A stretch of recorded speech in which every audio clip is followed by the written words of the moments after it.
Welcome back to Nick Lenz's Comic Corner Classic / Non Classic. This is episode number 1459 and Doubleshot number 1353.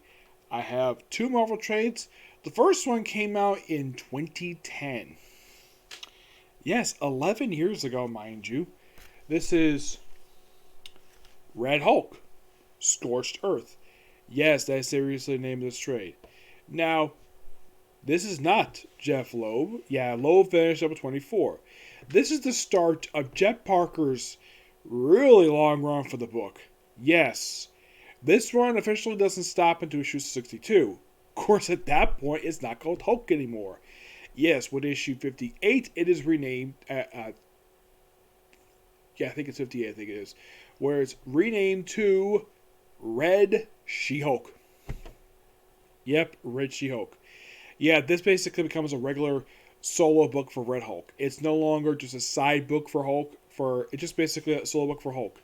Scorched Earth is simply put a fail-safe plan created by the Intelligent just in case anything bad happens to them. Yes, we also get some revelations here. Jeff Parker does a bit of retcon here. Now, it was established early on that Red Hulk had the power of absorbing radiation in his body. Okay, that part was true. He did change it, however. Now, the ability has been removed. Bruce Banner had it removed for a very good reason.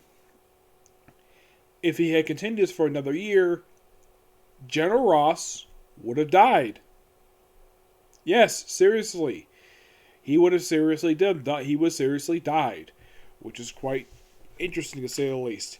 And also, they apparently just helped with the Scorched Earth stuff first. They try to visit him, and he's like, he's got the wrong ad, so let's go. And of course, he comes back, and of course, he basically goes back to being General Ross. Here's kind of the thing, at this point in time, this is only the second time he ever went back. It's only the second time on panel he's been turned into, he went back to the General Ross form. Yes, don't know the reason for it. And of course, he has to deal with the Scorched Earth project. And of course, he also has to deal with a couple of bad side effects when he started out his run. You see, in the very first story arc, Red Hulk got into a fight with Thor and Iron Man.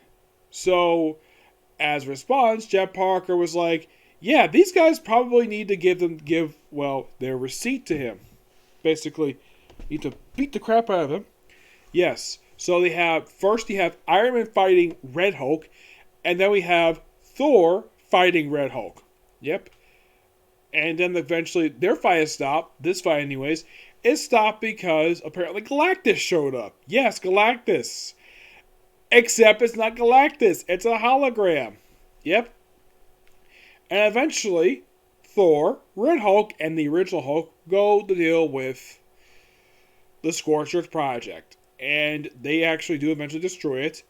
But as a response, this guy shows up. We also deal with some mergers. Yes. We also have the debut of a brand new character. Yes, a brand new character who basically still kind of appears today. Up until very recently, Gwenpool kind of killed him. Now, who is it? Who makes the first appearance in this very story arc? Because at the end of the previous with World War Hulks, MODOK got the power. So we have a debut of a new MODOK. MODOK Superior. Yeah. He becomes regular presence with basically, this is his debut. Excuse me. And he becomes a regular presence in the Marvel Universe for the next 6 years. All that was until Gwenpool shoved him into space. Yep, shoved him into space. With a teleporter. Yep. I think currently the guy is dead. Yep. No idea why, but he's dead. But that's what happened at the main storyline for Scorched Earth. Yeah. The final issue of this thing is simply put, a standalone issue with Red and Green Hulk just fighting, Green Hulk fighting a monster. And then we also have the return of Zemu, the living Titan. Yeah, this creature, who is a robot. Yes, a robot. which of course Hulk teams up with him to fight this creature. They become merged thanks to the Impossible Man. It also brings out frickin' Grey Hulk. Yes, Grey Hulk. And then of course they beat the crap out of, well, O2 is basically reduced to this. And then he's destroyed again. Yep. There's a couple of backup features in this book. Yes, 2 backup features. Oh, this contains issues 25-30 of Hulk Volume 2. Yeah, the first backup feature focuses on A-Bomb. Yes, he also helps out the Hulks in the main story arc. Yeah, it's simply put some solo features for him. Yep. And then we have a story arc related to the Watcher. Yes, Uatu the Watcher gets a backup feature in the Red Hulk. I'm surprised he doesn't get payback for Red Hulk for punching him. Yep. And he reveals a dastardly thing, basically, a prophecy. This robot, the Omega X, has returned. Yep, this thing. Yeah, this becomes a regular thing, I believe, in the very next story arc, if I'm not mistaken. Let me take a look at that just to be sure.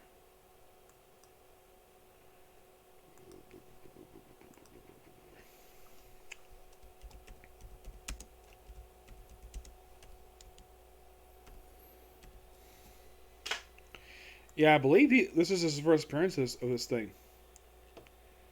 I believe so. Yeah, it's the first appearance of this thing. Yeah. Which I believe the thing does return in a later story arc. He pops up occasionally after this. I think he becomes sort of a minor recurring villain.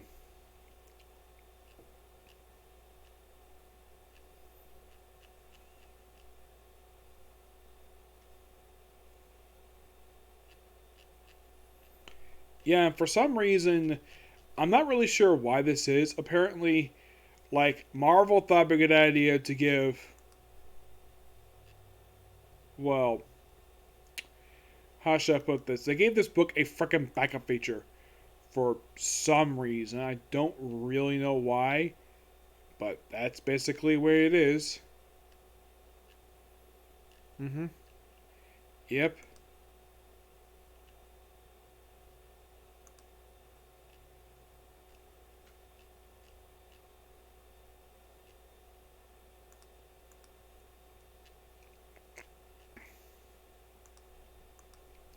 Yeah, Jeff Parker built this guy up for quite some time. Well, as a recurring threat for a particular story that happens later on. Yeah, this robot says it's a return. Yep. I gotta say, for this first trade to collect issues from Jeff Parker's over Hulk, it's good. It's not as good as Jeff Loeb's run, but it's fantastic. And it definitely feels like a good start to this particular run. Unlike in the case of Jeff Loeb's run, where basically he had a big long-running story arc for his run for 24 issues. This is simply set up for something to happen a little bit later. You have some story arcs here and there, basically, for this one. Yeah, there's a handful of story arcs. There's even Hulk of Arabia. There's a Megax. Yeah, it's quite interesting though what the name of these story arcs are. Some issues are standalone, some are part of some major story arc. Yeah, but that's simply put what these books are. It's most mixture of, well, standalone or at least a big story arc. The first big one after this one is Planet Red Hulk. Yep, Planet Red Hulk. That's the first really big one. Mm-hmm. Yeah, that's the first one. And of course they have frequent things related to, well, Red Hulk. And he, of course, be integral part of this book up until issue 57. Yep, 57. Yeah. That's pretty much where his run ends with, well, as the Hulk. Yeah, 57. Yeah, 57 is his last issue that he's actually in, because it becomes Red She-Hulk right afterwards. And it's not around very long. It's only around for 10 issues. And then the book ends. And Jeff Parker is still the writer. Yep. Jeff Parker still stays on the writer for pretty much the whole run. Yes, up until the final issue of this run. Mm-hmm. Yes, a run that overall started in 2008 and wrapped up in 2013, roughly a little over 5 years. And it's something though for a book that lasts as long, and yet here's the thing: only 2 writers, the whole book. Yep. Yes, I'm not really now. In the case of let's say Jeff Loeb's run for Hulk, he didn't have backup features. Jeff Parker apparently loved putting backup features in his own book for some reason. I don't know why, but he did. I give this book a 9.5 out of 10. This actually is a pretty fun book. Next up, we're going back to Star Wars with Star Wars Bounty Hunters Volume 2 Target Valance. Yep, this contains issues 6 to 11 of, Star Wars Bounty Hunters. It's written by Ethan Stacks. Artwork, I believe, is still the same artist, I'm mistaken. Yeah, Paolo Vanini. Yes. You actually have, Valance in the room from various bounty hunters because he did something wrong. Of course, it's now by 4 and Zakis. There's also a guy called Danger. Yes. Now, if you're curious, though, who is Rob Lem? 4 Lem. That's him right here in this cover. That's him. And that's Zakis. Now, in the case of Dagger, some Star Wars fans are vaguely familiar with this guy because he did pop up briefly in that famous bounty hunter scene in Empire Strikes Back, and that's him right there.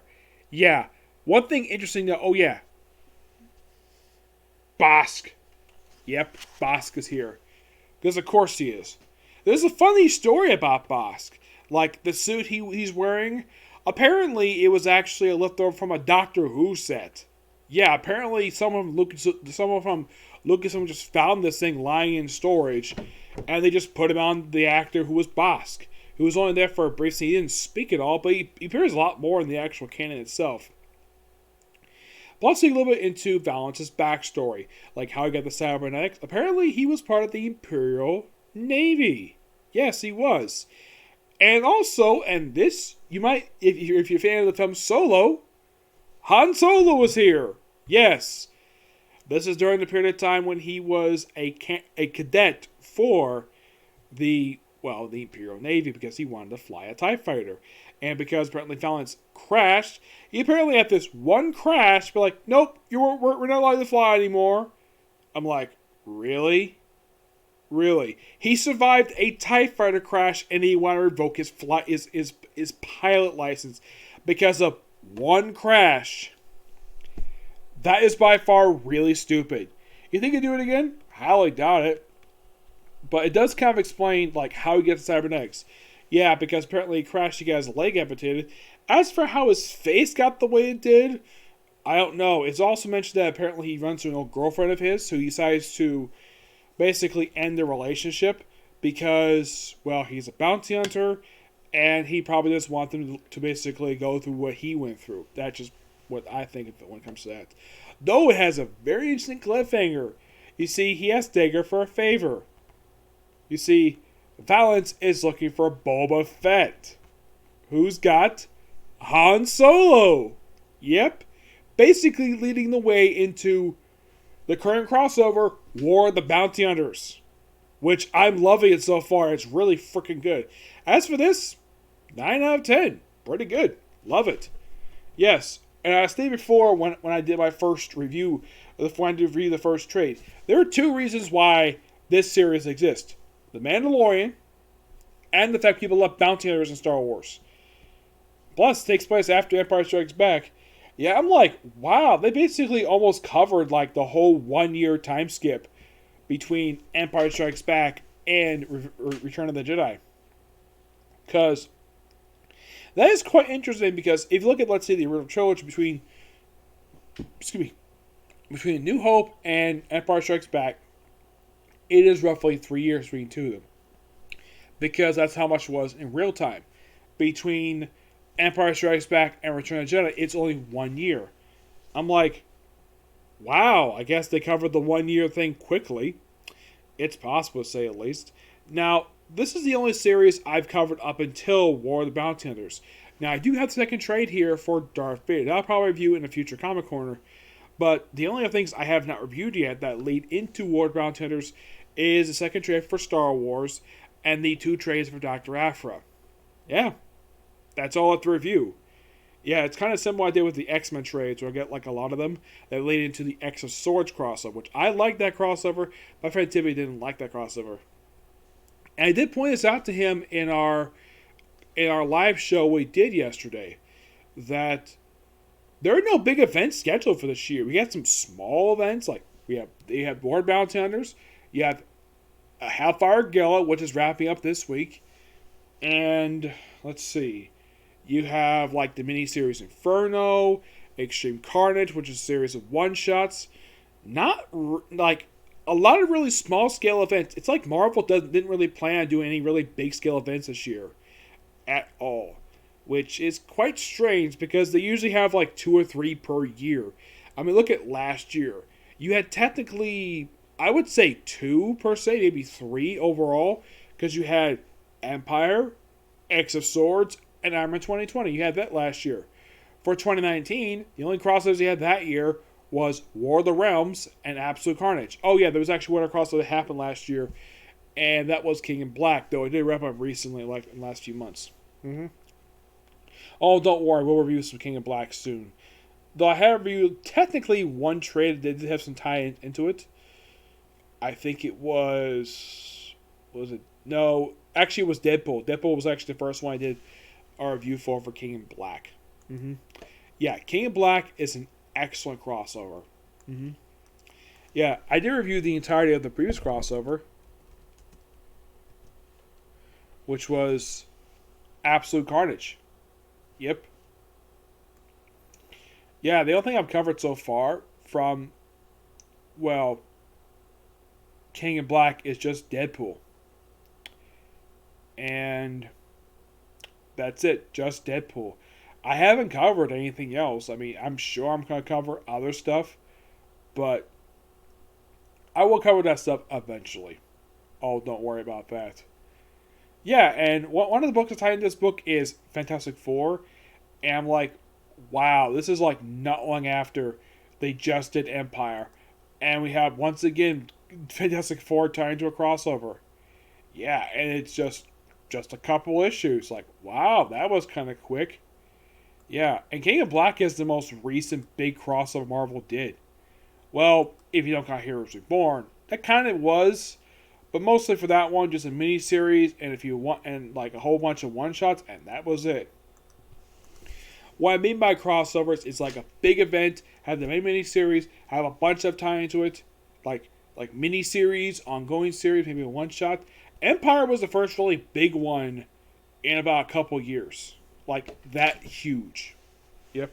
But so far this year, nothing. It just, well, Star Wars is having its first crossover, War Bounty Hunters. Here's the thing about that. That's the first one it had since Screaming Citadel. Yes, that was back in 2016. This is the first crossover they've had in 5 years. 5 years since the last crossover, which is quite something to say at least. Yep.